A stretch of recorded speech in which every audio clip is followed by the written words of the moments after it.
مرحبا يا أحلى الناس. الفيديو اليوم راح يكون عن مرحلة جديدة. بين كل فترة وفترة بنحتاج نبدأ مرحلة جديدة في حياتنا، وأنا بدأت مرحلة جديدة بحياتي وغيرت بعض الشغلات وغيرت كمان بعض الأولويات اللي عندي، ولهيك حبيت أشارك هذا الشي معاكم لحتى أنتم كمان تقدرون تستفادون من هذا الشي. بالسنة اللي راحت كان عندي هواية مصاعبات في حياتي، والسنة الجديدة هم كانت شوي صعبة بدايتها، بس هسه الحمد لله خلصت الأوس بالدوم اللي عندي، فهسه صار فترة الراحة ونرجع نبدأ من جديد بمرحلة جديدة، صفحة حلوة ونبدع بيها شوي. وكمان صار عندي وقت، لهيك حبيت إنه أستغل هذا الشي وأجدد من طاقتي، أجدد من نشاطاتي، وأجدد من الروح اللي جواتي، وأبدأ بمرحلة جديدة. والشي اللي حابة أقول لكم إياه إنه نحن بين كل فترة وفترة بنحتاج نبدأ بمرحلة جديدة لحتى تتجدد الطاقة عنا، وكمان نغير أفكارنا بعض الشي. فأنا الشي اللي سويته إنه سويت لكل شي عندي جدول لحتى أكون أول شي منظمة في حياتي، لأنه هذا الشي اللي أحبه، إنه حياتي تكون مرتبة لحتى عقلي يكون مرتب وأعرف من وين راح أبدأ وشنو هي الشغلات اللي راح أسويها.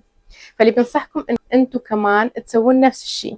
أول شي يكون عندكم جدول، جدول للرياضة، سويت جدول للتصوير، سويت جدول للنشر شلون أنشر وهيج، وكمان سويت كل الأفكار اللي عندي للفيديوهات لحتى أستغل الوقت، ولحتى من أجي وأصور ما أتعب وأدور وشنو راح أصور وشنو أسوي وما أعرف شنو من هالأمور. فحبيت إنه كل شي يكون جاهز، وأي يوم أصور وأي يوم أنشر، لأنه أنا حابة أطور من نفسي بهذا المجال. وبما إنه هسه في شوية وقت خلينا نستغل قبل ما نبدأ نشتغل بشي ثاني.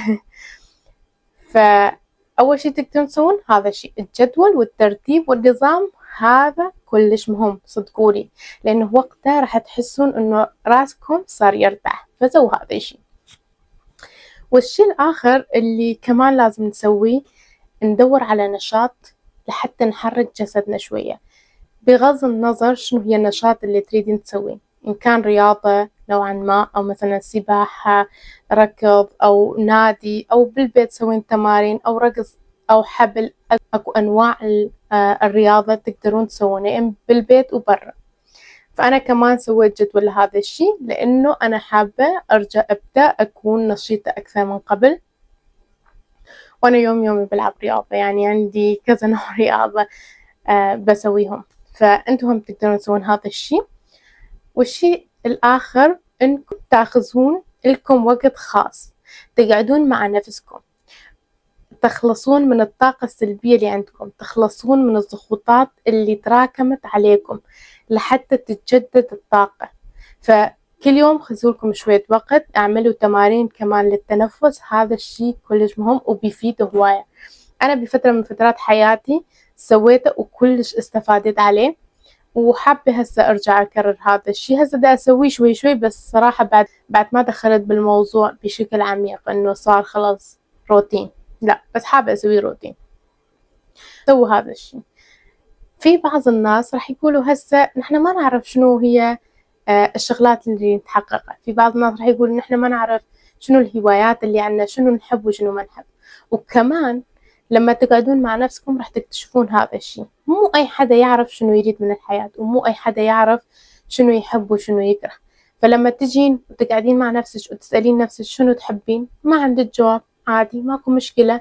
قومي وجربي، جربي كل أنواع الرياضة، جربي كل المهن اللي انتي تشوفينها انه ممكن تناسبك.